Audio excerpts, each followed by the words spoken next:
Before we start, I decided I wanted to try to create some kind of interaction. So I decided to come up with a little game. It's called Find the Nico Robin. When you see this, leave a comment. Let me know in the timestamp. Let me know with the timestamp. You know what I'm saying? I'm learning. I'm trying to grow. I know you're all probably thinking, what are you doing here? Well, I would just like to say welcome to the channel. Or welcome back to the channel if you already subscribed. If not, please hit the like button. Please subscribe. I'm here today actually to talk about nobody else but Shanks. His origin story is not what it seems. It's not what you think it is. It's definitely deeper than that. If I sound like I'm talking light about it, it's because it's been playing around in my head for a while, for a very long time. Anybody who knows me knows that I talk about the whole Shanks is a clone theory. Well, it's not that Shanks is a clone. Shanks could possibly be a clone. But we'll get further into that as the video goes along. I know that's a lot, but it's gotten to the point where I even tried to get to like O'Hara level of shit. You know what I'm saying? Where it's like, okay, so 17 is Junana, which could mean beautiful truth. It could mean so many other things. It could mean white jasmine. 7 is tied to death because it's also Shichi. Yeah, let's not do that. So with that being said, welcome back to another edition of Gomu no Reach. I'm just trying to, come to the community to help myself as well as others figure out what's going on with Shanks. How is he able to go and talk to the Gorosei without any kind of real scene of fear or anything like that? What did he go to talk about? Which pirate was he going to go talk about? Is it somebody from his past? I mean, we know that Luffy seems to be some kind of child of prophecy, but that's another video that I want to talk about because I definitely think that prophecy and fate is something that should be discussed when talking about One Piece, and it does upset a lot of fans, but there is a way to, I don't know, it's a discussion for another day. But yeah, today we're going to tackle Shanks, his origin story, and what exactly is going on with him, because okay, first we have to talk about, his origin. It's believed that he's from the West Blue. It's said that in the Vivre cards, they say that he's from the West Blue. I think that's a cover story. I think it's a cover story, and I think he eventually learned the truth about who he was and where he came from after they came back from Laugh Tale. And I'll get more into that as we go on down the road. I keep literally, as soon as I went to type in Shanks, West Blue, One Piece, whatever I put in, this picture came up. I had to snatch it, baby. He comes to see Whitebeard, and he gives him medical water and wine, and they have a discussion. He was like, this is wine that you bring this to our meeting. Like, he's like disgusted by you bring this kind of wine here from the West Blue of all places. That was the tonality of how I read it. And then Shanks smiling says, sold all around the world, but the wine that's made in the place I grew up always tastes the best. It's wine from my hometown. I have a drink. This does not mean that he was born in the West Blue. It means he grew up in the West Blue. So if anything, it's one of those ambiguous things that Oda does a lot in his writing that people barely pay attention to, where he lets slip information, but he lets slip enough information so you don't know enough information. Once again, I'm left wondering if Shanks is actually from the West Blue, or if he was moved to the West Blue as a baby. And why do I say that? Like I said in the previous video, I think it may have been Gomu no Reach Volume 1. You may want to go check that out. I say that because of this panel, and because of this panel we know that Roger had a baby on the ship. And I mean, look how happy my boy is. Like, he really loves kids. And I think that at this time when he says this, it drops a hint. It's one of those moments where Oda drops information without dropping real information. When did you have a kid? A lot of us speculated that it may have been that egg that was on the ship before. I think this is something that reflects back to God Valley and what happened there. I think that after the Battle of God Valley, there was something else that Roger took, and it wasn't just that egg. I think it was a baby that they took on board to protect. I think Roger actually took this upon himself because he gained camaraderie fighting next to Garp. And I think Garp is the one who asked him to take the baby away. That baby, if that is the case, then that baby is none other than Shanks. I'm telling you, I'm more than positive that God Valley and the truth of what happened there will give a lot of credence to what the world government doesn't want the world to know. It's more than just experimentations with devil fruits there. I believe God Valley was a place where they were trying to create their own army of D-Clan type soldiers or something. Or they were trying to recreate a D-Clan member to help find Laugh-Tale or control the ancient weapons or something. But with everything turning out the way it is, this is exactly why I'm making this video. Okay, so I think at God Valley, after Rox was taken down, I think that Garp asked Roger to take the kid and hide him away, to take Shanks, a baby Shanks, who was probably 1 at the time. I think at the creation of Shanks, the voice of all things that Rox possibly had, you got to remember, this is the moment where Garp actually gained his title of naval hero, hero of the Marines, you know? So this moment is important and vital. And you can see the panel just as clearly as anybody else can. Like, he is beat up. We've never seen Garp in his prime. In his prime. If not in his prime, then at the beginning of his prime. And he's battered, bloodied, and beaten up. If it took Roger and Garp to take down Rox, then I'm just going to go ahead and assume that Rox not only had Conqueror's Haki, Armament Haki, Observation Haki, but he also had the voice of all things. It kind of has to be something I have to throw in there at this point. I mean, if Luffy has it, and look at him taking on Kaido now, and Kaido hasn't been shown to have voice of all things, and you see how hard Luffy is fighting. Imagine somebody that Roger, who had the voice of all things, and Garp, who has Conqueror's Haki, had to use everything they had in them to fight. I'm gonna go ahead and assume that Garp also has the voice of all things, as well as Dragon.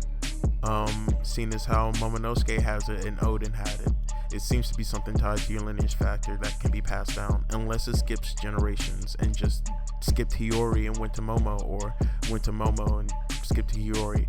I think Momo's older. I can't really remember. Yeah, he's older. So maybe it went to him and skipped Hiyori. We don't know. And that could be what's going on with Garp and Luffy and Dragon. But I'm going to go ahead and assume that Rox had the voice of all things.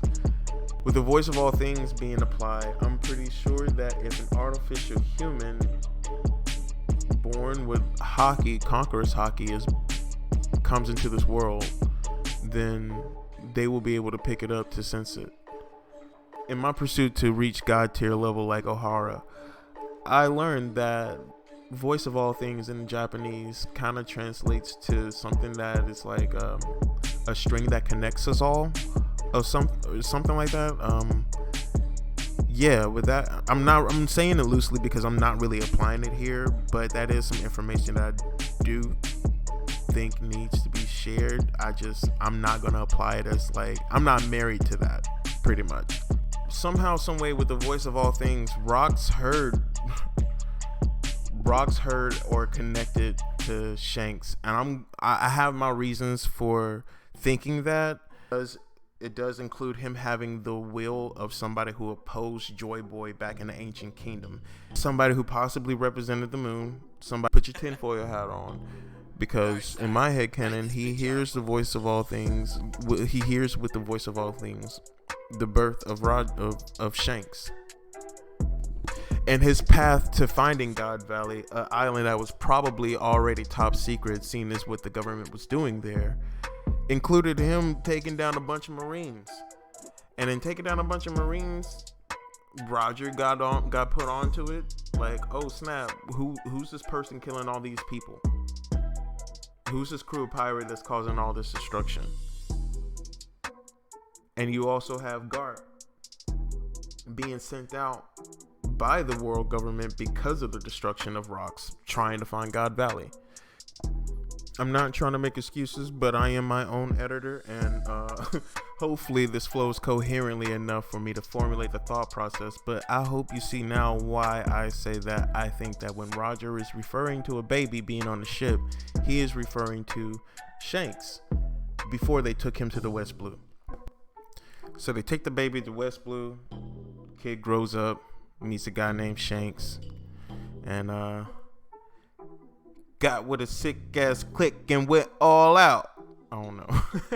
You know, he just decided to go all out. He decided to actually have an adventure because that's his nature. That's what he is. It's not about really him being a pirate or being a pirate king. It's just, it's in his blood, and I mean that literally. Like, I mean that literally. That's how you get weak ass Shanks. You know, the nigga that's always trying to talk. I'm playing. I'm playing, man. Shanks a real one. But yeah. So I think that's why he has so much inside information. It's because he's not born of conventional means. I think he is in fact a creation.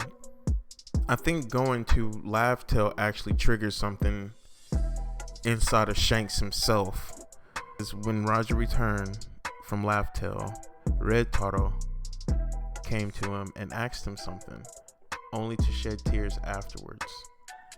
I think that this is the moment where something happened at Laugh-Tale where it triggered a memory through lineage factor or something like that into Shanks, and Shanks was able to understand that he was indeed not a normal human.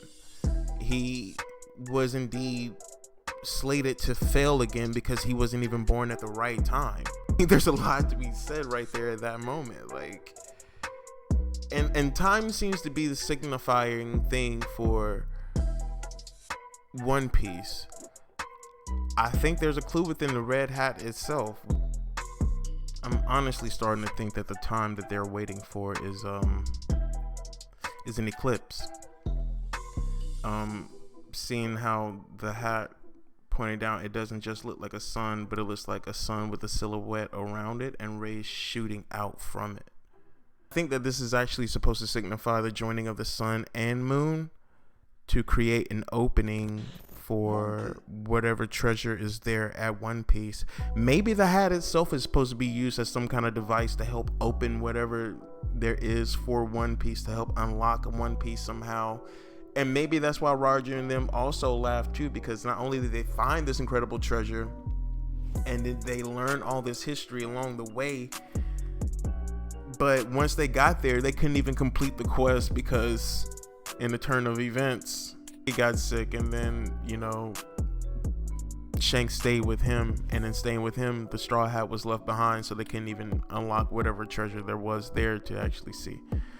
I think that would be something funny. I think that's something also that Roger would laugh at, and he'd be like, we're not even there in the right time anyway, because the timing's not even right. So even if you were there, it wouldn't have helped. And I think that's what led to Shanks crying, is the fact that he understood that he is not a product of this time. He is not even supposed to be here. And even if he was here, there's nothing he can do to help out because he's too early. Okay.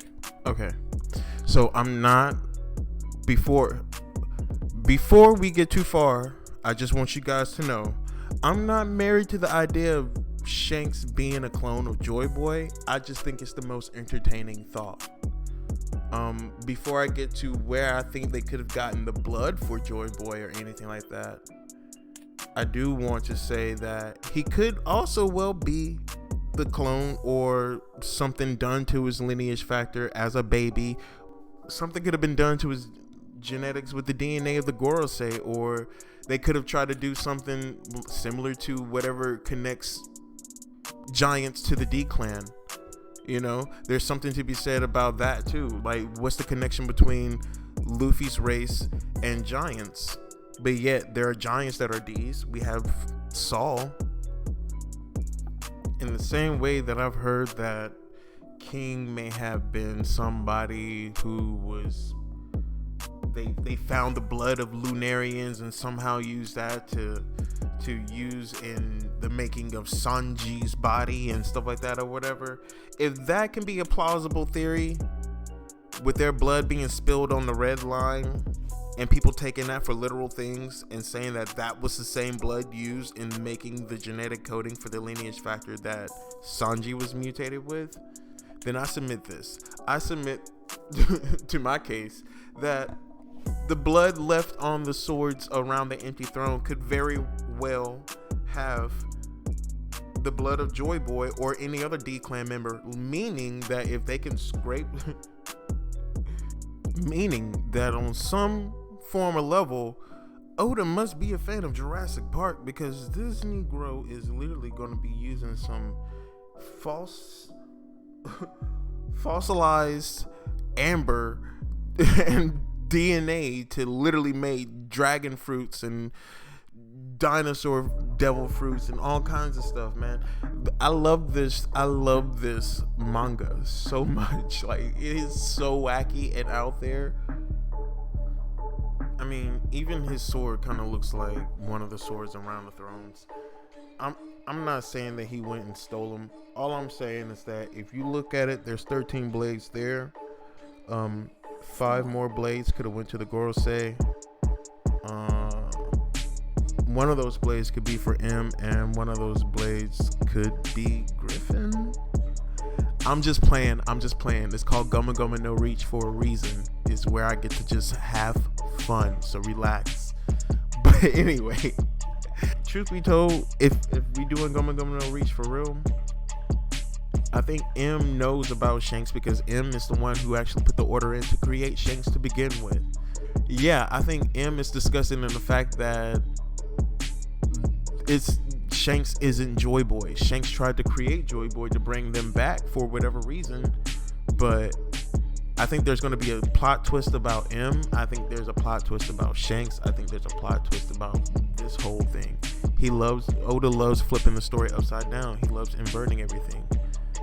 That being said, I think that the case may be presented that Shanks being a clone of Joy Boy is a little plausible. Alright, man, so what can I say as I head out? Yeah, as I tried to cover in this video, I think Shanks' origin story is a lie. I think it was a falsified version of something that, I don't know, they could have just made the story up on the spot and just had somebody look after Shanks like Dadan did for Garp with Ace and Luffy. Like, it wasn't just the fact that he had to hide Ace. He probably had to hide Luffy too. We don't talk about the fact that his father being a revolutionary of the Revolutionary Army could have led to the fact that, yeah, I can't be around my son because the government wants me dead. The same thing that Roger had to do. If they find out my kid's here, they're going to kill him. And I also think it's the same thing that the world government would have done to Shanks as a baby at God Valley. If we let this kid get out, we have to kill him. The thing is that Garp, being the good man that he is, asked Roger to perform this deed of taking this kid and keeping him safe. He's definitely the cause of God Valley and the reason that Rox even went to God Valley to begin with. Rox is the reason that Roger went there, and of course Garp, being a leader, being a soldier in the military, rising through the ranks. We know that he grows up in West Blue because of his memories of the West Blue, and we know that he joins the pirate crew of Rogers early in life. Clearly, this was a place that Roger visited quite often. It had to be one of the quote-unquote territories before Yonkos were a thing. We also neglected to talk about the fact that he is the only Yonko before Blackbeard and of course, my boy Luffy, of course. He was the only Yonko that had no ties to Rocks outside of being on the crew of Rogers. And he was too young to actually have faced off with Rocks.